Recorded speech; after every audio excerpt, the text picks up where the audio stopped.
C'est marrant, Ensol. À la base, c'était Ensol, ça veut dire énergie solaire. Mais moi qui viens de Grasse, il y a un petit accent.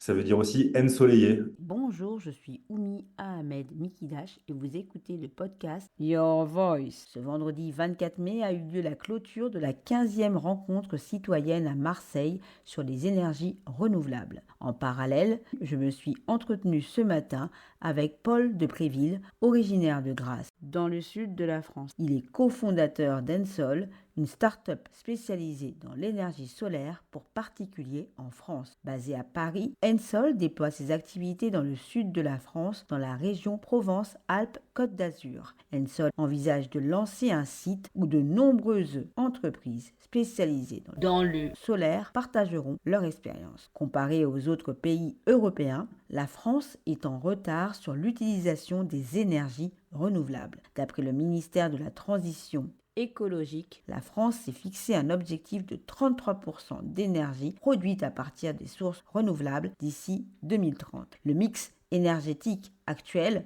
se compose de 40% de nucléaire, 28% de pétrole, 16% de gaz naturel, 2% de charbon et 14% d'énergie renouvelable. Il existe un paradoxe entre la perception de l'utilisation des énergies renouvelables et son utilisation réelle. Paul de Préville en explique les raisons. Il relève les opportunités du secteur de l'énergie solaire et apporte ses réponses sur la lutte contre les arnaques. Vous écoutez Your Voice. Bonjour et bienvenue sur Radio ERA Environnement. Je suis Oumia Ahmed Mikidash et vous écoutez Your Voice avec Paul Depréville, cofondateur de l'entreprise Ensol, spécialisée dans le conseil, l'accompagnement et l'installation des panneaux solaires pour les particuliers en France. Bonjour Paul Depréville. Bonjour et merci pour cette invitation.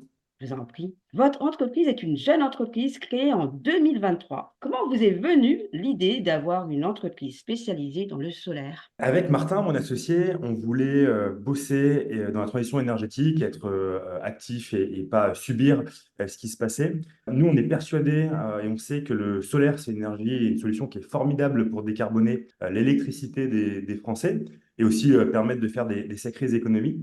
Mais aujourd'hui, ça a une mauvaise image. C'est le parcours du combattant quand on veut passer au solaire. Il y a beaucoup de problèmes.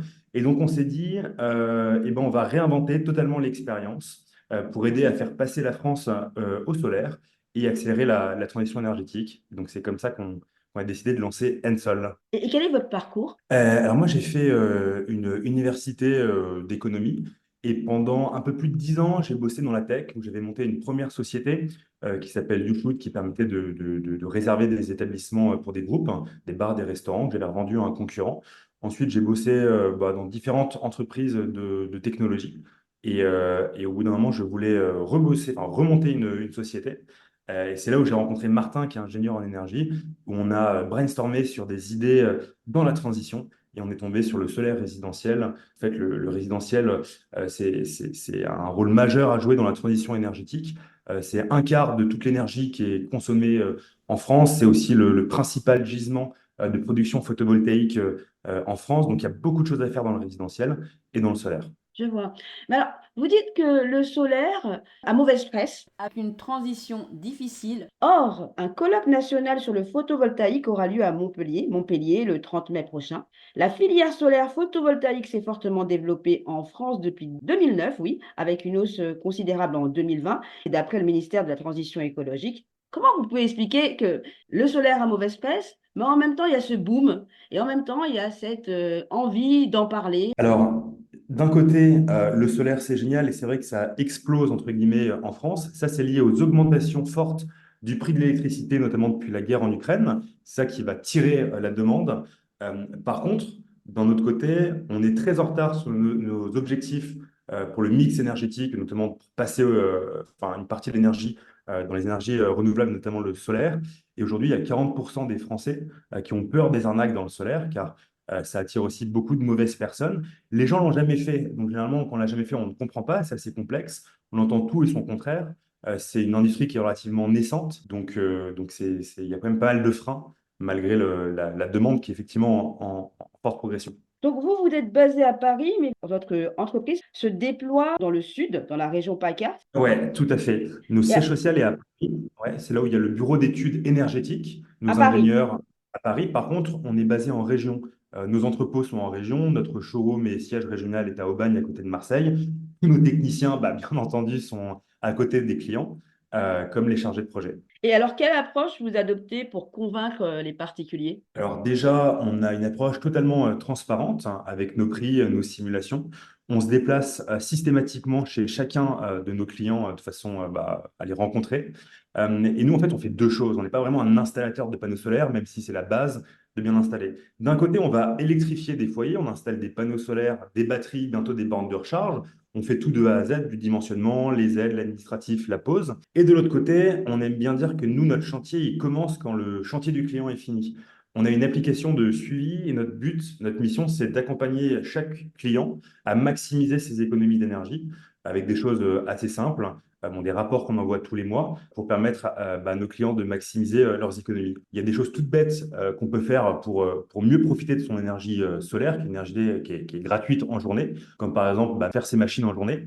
Et après, il y a des choses un peu plus techniques, plus complexes, comme par exemple bah, brancher ces ballons d'eau chaude, qui est un des plus gros postes de consommation électrique, au bon moment, pas tous en même temps. Si on en a plusieurs, bah, pour pas que ça tire toute l'énergie solaire et bah, surtout le faire pendant qu'il fait beau, donc pendant que votre centrale solaire produit l'électricité. Et ça, justement, cet accompagnement a un coût. Vous parlez d'un accompagnement administratif et technique. Ça revient à combien, ça, pour un ménage moyen? Oui, tout à fait. Tout est compris dans le devis. Nous, donc cet accompagnement est gratuit. Ce suivi est totalement déjà Ah, pris dans le d'accord. devis. Aujourd'hui, nous, nos tarifs, un client, il va installer en moyenne 10 panneaux chez nous. C'est environ 4,3 kW crête. Ça coûte environ 10 000 euros de TTC, tout compris. Donc, des aides enfin, de l'accompagnement pour aller chercher les aides, le projet, le dimensionnement, la pose et le suivi. Avec 10 kW crête, vous allez pouvoir économiser en moyenne environ 1 000 euros par an, à la fois bah, en profitant des économies que vous faites sur votre facture d'électricité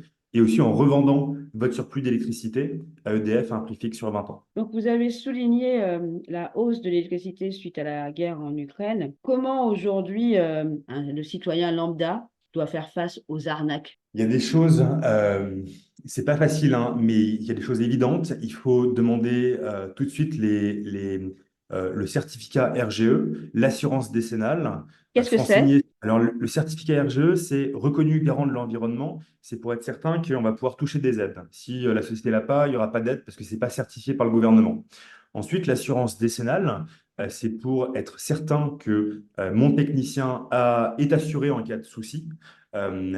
Sinon, c'est que simplement, il n'y a pas d'assureurs qui lui ont fait confiance, c'est qu'il y a peut-être un problème quelque part. Ou simplement que s'il installe et qu'il y a le moins de problèmes, bah, ça sera pas, il y aura pas d'assurance derrière. Ensuite, demander des références clients. Ne jamais signer un devis sans avoir pris un moment de réflexion. Il y a des gens qui sont très forts pour arracher une signature sur place. Il faut demander un petit délai de comparer aussi certains devis. Bon, c'est des choses assez basiques qui permettent déjà de ne pas se faire avoir chez soi. Qui sont les personnes les plus vulnérables à ces arnaques? Alors malheureusement, c'est les personnes âgées, vulnérables, seules.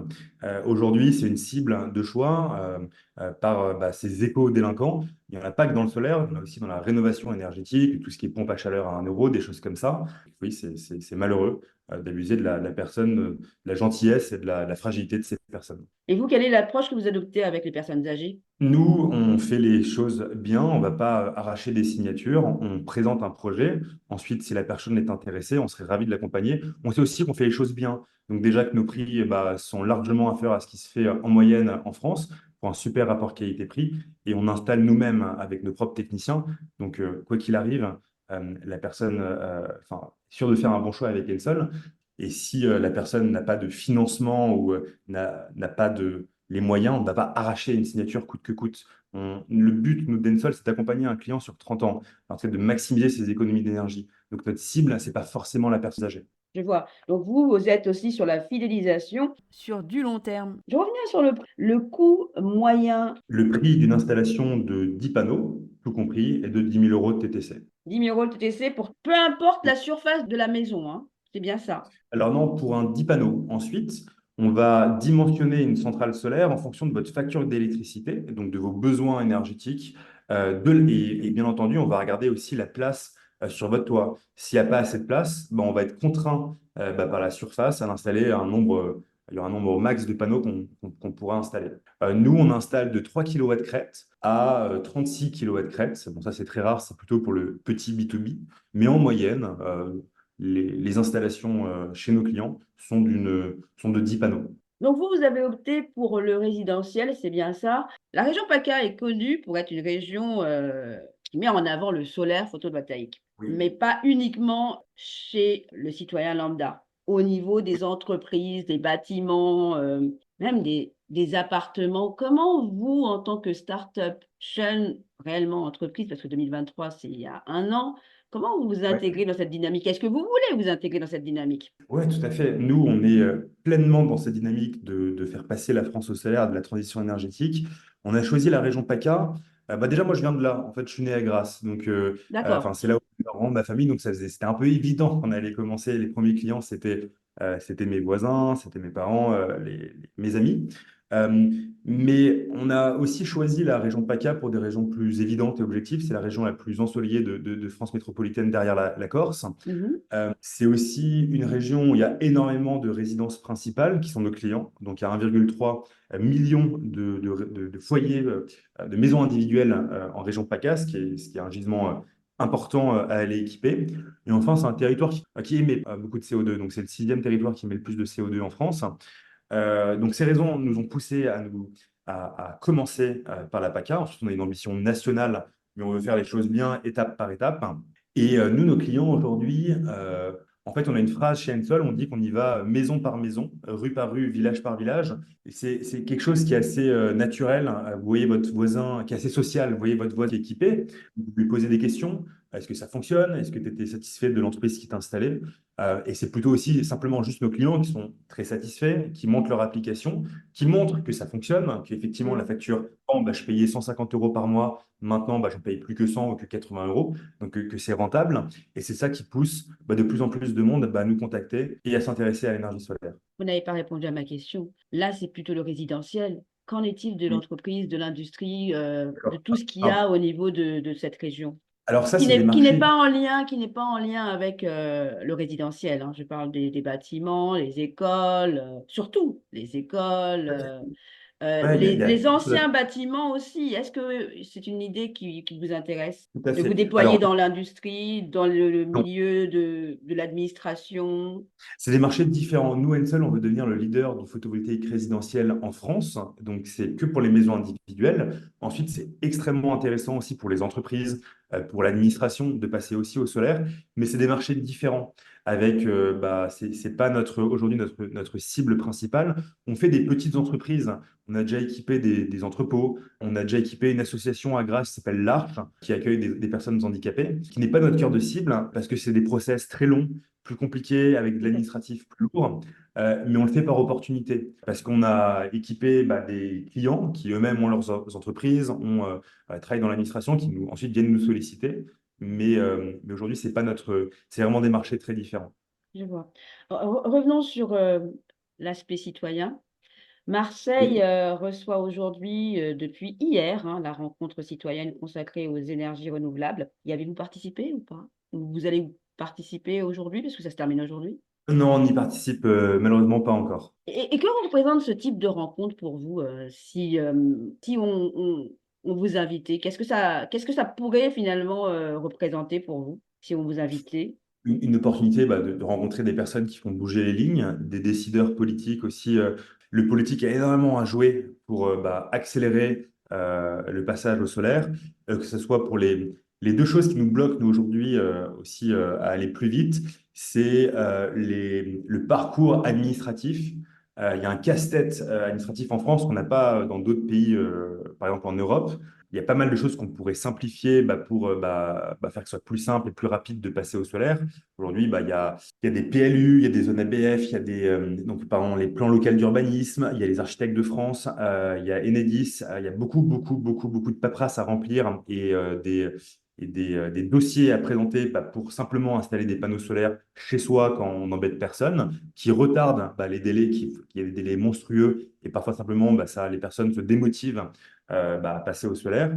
Et aussi peut-être la partie aide qui est intéressante pour les foyers.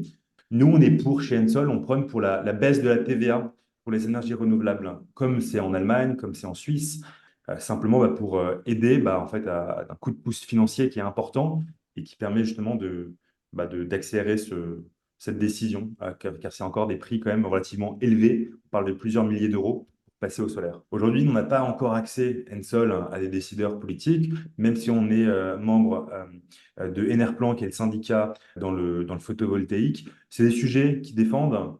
Nous, Ensol, aujourd'hui, on est une jeune société. On se concentre d'abord avec nos clients. Donc, notre mission, c'est de rendre nos clients heureux. Mais bien sûr, c'est quelque chose qui va arriver assez vite. En 2025, le lobbying, on est les fondateurs de la Suntech, qu'on va annoncer prochainement. Et en fait, on héberge donc des startups dans le solaire. On a un site qui va sortir à ce sujet. Et le but, ce sera de communiquer à plusieurs sur les choses qu'il faut faire en France, hein, pour accélérer le passage à l'énergie solaire. Pour terminer, Ensol, qu'est-ce que ça veut dire? C'est marrant, Ensol. À la base, c'était Ensol, ça veut dire énergie solaire. Mais moi qui viens de Grasse, il y a un petit accent. Ça veut dire aussi ensoleillé. Voilà, c'était une petite blague. D'accord, je vois. Eh bien, merci Paul de Préville, merci. Merci.